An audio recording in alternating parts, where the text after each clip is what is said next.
I know all of my grandmother's stories. When she grew up in Savannah, Georgia, I know all those stories, and I've been writing them down for my daughter because think I'm the only person that knows those stories. My siblings never listened to those stories. And when a short time I lived in Savannah, Georgia, I would see somebody and I would say, I know this person's story. I know these things. So I've been writing down all those stories for her, which is part of gets me excited about this storytelling project. You look at a products about an organization and you see numbers and you say, oh yeah, they did this, and you see all this information about the fun factor, but it doesn't really tell you what happened. What happened.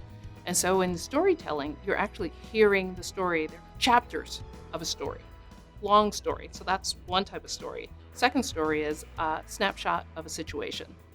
Like Michael Hamilton taking the kids out, first time as an adult, taking kids out on a tour. What was that like? That's just a snapshot of that day of experience from his own personal feelings of Hidden Villa and taking these kids out on that day. And then the third type is the 6-word story. And thinking about Hidden Villa, 6 words would be beauty is all about the environment.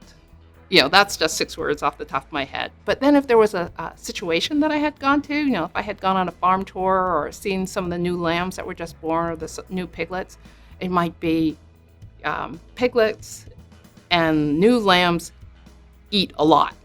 Okay, that's 7 words. It's capturing those experiences before they're gone. People, they look back, sometimes they look back on their social media about what happened when. But, you're missing all these stories. People don't necessarily capture them. They're sending these messages out, but they're not capturing these stories for their family.